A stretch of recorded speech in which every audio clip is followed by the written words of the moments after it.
Bismillahirrahmanirrahim. Alhamdulillah wassalatu wassalamu ala rasulillah. Babun fi fadl al-hajj wal umrati wa yawm Arafah.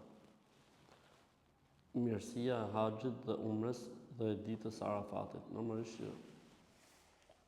haxhi ka një vlerë dhe një mirësi të madhe tek Zoti i gjithë, përveç një adhurim për Allahun xhelalu, është dhe një pastrim total i njeriut nga të gjitha gjunahet e tij, siç thotë pejgamberi sallallahu alajhi wasallam, që haxhi e bën njeriun që të kthehet si dita që e ka lindur nëna e tij. Haxhi i pranuar dhe haxhi i suksesshëm. Po kështu dhe umreja ka mirësinë e vet dhe vlerën e vet. Umreja është pastruese e gjunaheve, të cilat nuk pastrohen nga abdesi, nga namazi, nga agjërimi, mbeten ca gjëra që s'pastrohen, dhe pastron umreja. Me gjunahet e vogla të njeriut, përsa haxhi i fshin të gjitha, edhe të voglat edhe të mëdha. Përsa dita e Arafatit dihet dita ku Zoti paraqitet me mirësinë e tij ndaj robëve që prezantojnë atë ditë aty në Arafat, dhe ju thotë se ju janë falë të gjitha gjunahet.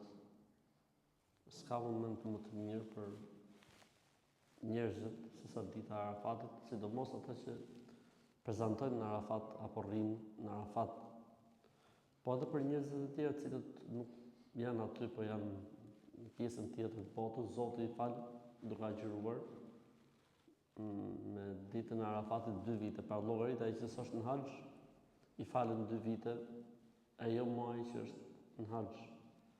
Dita ku Zoti paraqitet para robëve të tij, krenohet para me lajkeve të tij, dhe ju thot me lajkeve, a i shihni robët e mi, si kanë ardhur, flok shka përdredhur e me robët plurosura, ju bëj ju dëshmitar se i kanë falë këta njerëz. Por nuk ka ditë më të veçantë për haxhit se sa dita e Arafatit.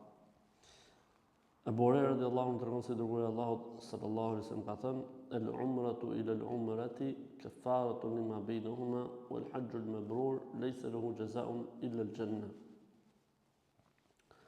Nga umreja në umre falen gjunahet e bëra mes tyre, dhe haxhi i suksesshëm nuk ka shpërblim tjetër vetëm se xhennet. Gjithashtu Abu Huraira radhiyallahu anhu tregon se dërguari i Allahut sallallahu alaihi wasallam ka thënë: "Men hajja hadha al-bayt falam yarfuth wa lam yafsuq raja'a kama waladathu ummuh." Abu Huraira radhiyallahu anhu tregon se dërguari i Allahut sallallahu alaihi wasallam ka thënë: "Cili do që e bën haxhin në Qabe dhe nuk bën rrafeth, debati, zënkat, fjalë shëmtuara, fjalë pista, volem yafsuq dhe zbon gjuna." Për gjatë haxhit e mbeten ti nga gjunahet, nga fllësit,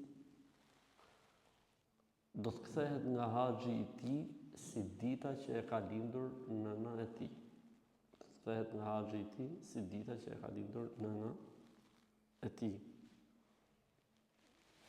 Pra, kanë përmend pak 2 hadithe që plotësojnë kushtet e autorit, se ka dhe hadithe të tjera, që tregojnë vlerën e haxhit edhe të umrës. Umra këtu flitet për gjunahet e vogla, ndërsa haxhi flitet për gjunahet e mëdha.